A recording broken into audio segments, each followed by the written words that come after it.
Eh bien bonjour à tous, aujourd'hui j'espère que vous allez très bien et aujourd'hui je fais une toute petite vidéo pour vous dire comment débuter en photo animalière, quel matériel il faut, quel matériel il faut aboutir pour pouvoir commencer la photo animalière. C'est maintenant sur cette vidéo que je vais vous expliquer comment débuter dans la photo animalière.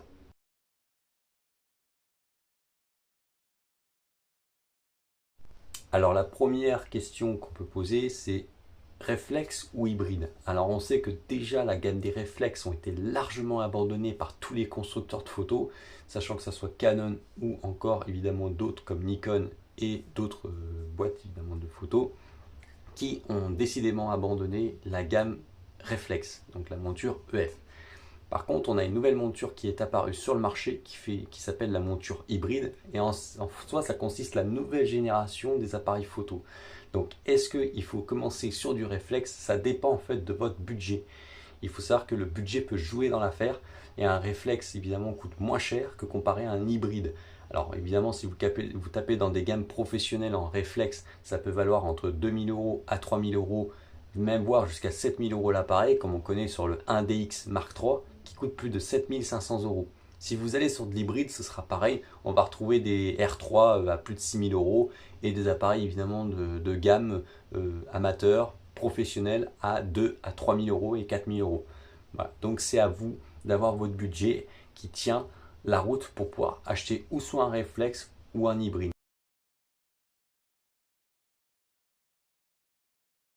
Alors l'autofocus, c'est quelque chose qu'on va rajouter en photo animalière. Il faut savoir qu'en fait l'autofocus c'est important, c'est qu'est-ce qui va permettre en fait de curser le sujet. Voilà. D'avoir évidemment une rapidité au autofocus va permettre évidemment largement évidemment d'être rapide et de rapidement évidemment curser l'animal qu'on est en train de voir. N'oubliez pas qu'un autofocus qui est très lent peut avoir évidemment des impacts évidemment sur ce qu'on va photographier et donc particulièrement le temps que l'animal évidemment puisse bouger d'un point à un autre, ça peut être très embêtant d'avoir un autofocus pas réactif, alors que d'avoir un autofocus réactif, ça permet vachement de sélectionner le sujet rapidement et d'avoir une précision nette évidemment sur le sujet.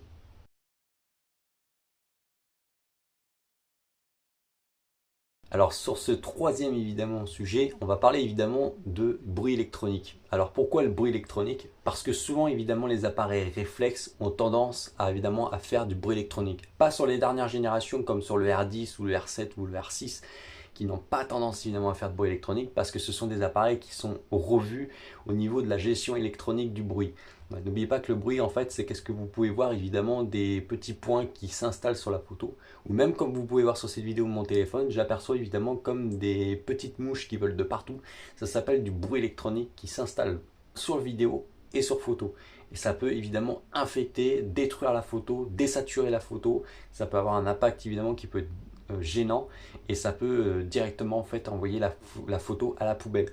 Donc c'est important d'avoir un appareil qui est capable de gérer à la fois le bruit électronique. Généralement le 90D, le 5D Mark IV sont de très bons appareils qui gèrent le bruit électronique, comme le 80D aussi gère très bien le bruit électronique en installant évidemment et en activant surtout la fonctionnalité sur élevé en réduction de bruit électronique, ce qui va vous permettre évidemment particulièrement d'augmenter vos ISO.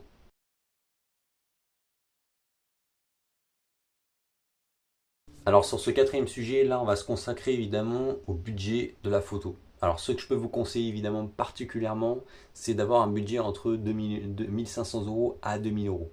Ça peut être déjà bien pour pouvoir commencer, sachant que si c'est un appareil qui va là, entre les 800 euros, ça peut être largement suffisant. Par exemple, le Reflex 90D d'occasion, il est à peu près à 900 euros. Voilà. Et un réflexe évidemment Sigma ou Canon EF, ça dépend du fabricant de l'appareil, voilà, varie entre 7 à voire 800 euros. Voilà. Donc vous pourrez toucher évidemment un appareil avec un objectif qui a une qualité, voilà, c'est important, voilà, et d'éviter d'aller chercher des objectifs parce que n'oubliez pas, c'est que les objectifs qui sont lumineux valent très cher et ceux qui sont un peu faibles en luminosité peuvent valoir aussi un petit peu moins cher, mais ça coûte quand même assez cher. Donc évidemment, c'est important de pouvoir avoir un budget et de commencer, si vous avez le budget serré, de commencer avec un réflexe et bien sûr, évidemment, si vous avez la possibilité évidemment d'améliorer votre objectif après, et ben c'est à vous évidemment d'améliorer l'objectif après selon vos budgets que vous posséderez en main.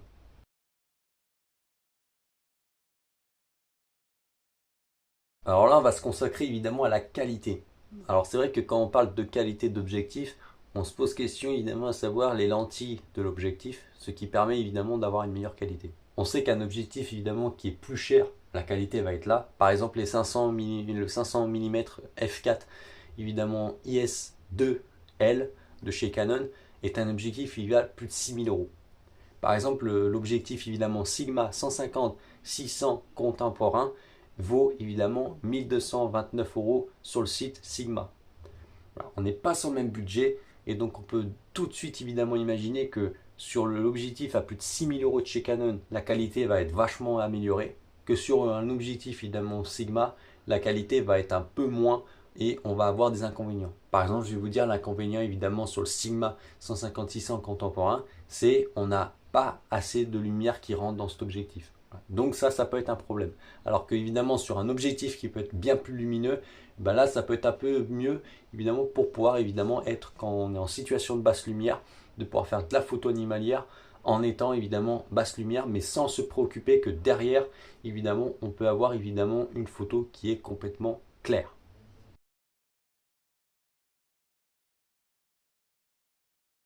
Alors là, on va s'intéresser à la longueur de focale. Alors c'est vrai que c'est ce que je vous ai dit tout à l'heure. Là, je vous parlais de 100-400 tout à l'heure, je vous parlais de 600 de tout à l'heure, je vous parlais de 800, il y a des objectifs de 800 qui existent et des 1200 qui existent chez Canon, mais qui valent le prix d'une voiture, 24 000 euros.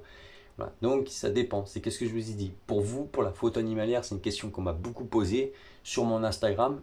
Et ben c'est simple en fait, il faut commencer au 100-400, ça peut être déjà très très bien pour la photo animalière. J'ai des amis qui ont un 100-400 et ils font des photos qui sont très très bien. Mais bien sûr, ça ne va pas évidemment être l'un des objectifs qui va aller au-delà. Le meilleur évidemment des objectifs que je peux vous conseiller, c'est le Sigma évidemment 150-600 contemporain qui lui est bien plus grand qu'on le pense parce qu'il a une longueur de 600 mm.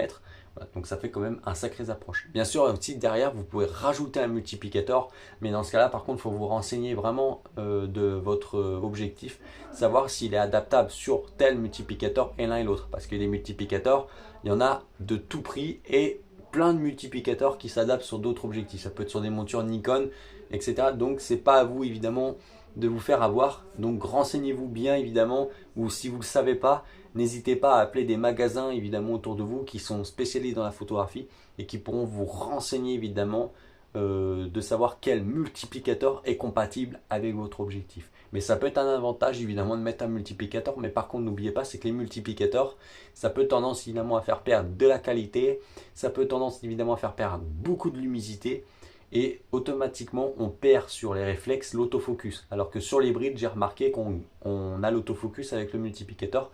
Voilà. Mais c'est pas aussi les mêmes budgets, c'est qu'est-ce que je vous ai dit tout à l'heure. Un appareil photo de dernière génération a évidemment une revue bien plus améliorée que par rapport à les anciens évidemment versions qui sont les réflexes que Canon a littéralement abandonné et que tous les constructeurs évidemment de photos ont littéralement abandonné aussi.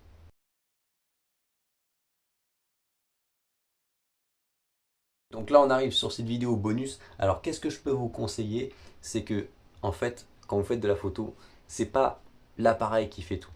C'est ni l'objectif qui fait tout. Alors, vous allez me dire, si, c'est quand même l'objectif qui donne la qualité. Voilà, comparé à l'appareil photo. Oui, c'est vrai. L'objectif, c'est lui qui va donner vraiment la qualité à la photo. Par contre, qu'est-ce que je peux vous dire? C'est que c'est vous, en fait, qui fait, c'est votre créativité, en fait, qui va faire en sorte que la photo va avoir de la puissance. Et ça, c'est important. C'est à vous de commencer tranquillement. C'est à vous de débuter tranquillement. Prenez votre temps. La photo animalière, c'est que de la patience.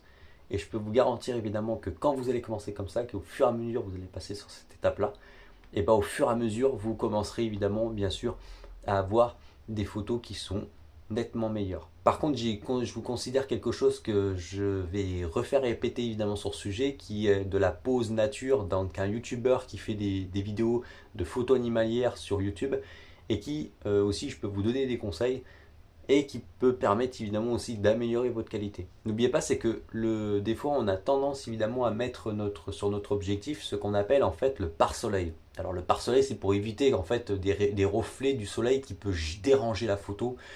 voilà, et qui peut pourrir un peu la photo, littéralement, quoi. Donc en fait, le pare-soleil, quand on est dans un point chaud, et ben, il a tendance en fait à l'intérieur du pare-soleil de faire un espèce de bulle voilà, une boule de chaud en fait qui va rester dans l'objectif, dans le pare-soleil du moins. Et donc cette boule de chaud, et ben, quand elle est au contact du froid, et ben, elle a du mal à sortir en fait du pare-soleil. Et donc ça peut en fait faire perdre de la qualité d'après Pose Nature qui nous a expliqué sur sa vidéo.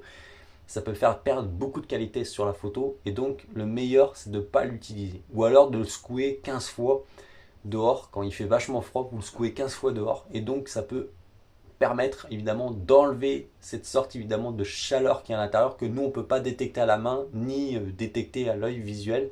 Voilà, mais c'est une chaleur qui peut être dérangeante et qui peut littéralement en fait pourrir la photo. Et ça peut être pareil de l'autre côté. Si par exemple vous l'avez mis, si par exemple il fait froid et que vous avez mis votre objectif au froid, et ben quand vous allez rentrer chez vous, vous allez voir qu'il y a déjà quand vous allez enlever la lentille, vous allez voir que automatiquement il y a une espèce de buée qui se forme sur l'objectif. Ça fait un peu une buée, voilà, une buée un peu mouillée quand on regarde sur l'objectif. On va vraiment toucher l'objectif, on voit que c'est humide, voilà, donc c'est ça, c'est l'humidité, et donc ça peut permettre évidemment de déranger la lentille, d'avoir une photo nette. Voilà. Donc n'oubliez pas évidemment, c'est que c'est vous en fait qui fait en sorte que la photo devient puissante. C'est à vous de voir comment vous êtes mis et surtout prenez votre temps de faire de la photo animalière. Ça demande que du temps. Moi j'ai commencé et je peux vous garantir que je sais que la photo animalière ça demande un temps derrière.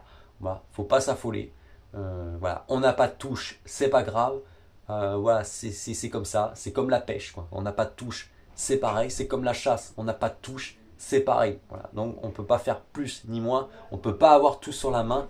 Voilà. Donc la photo animalière c'est de la patience et c'est quand ça arrive que c'est là évidemment qu'on se rend compte que c'est là qu'il faut shooter.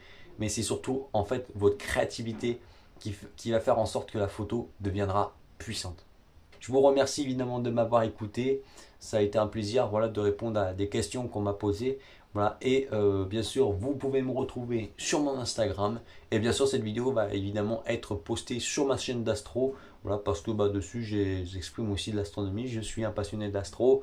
Voilà, mais comme je suis un grand passionné de la photo animalière. Je vous remercie de m'avoir écouté. Je vous souhaite évidemment une bonne journée à tous. Ciao.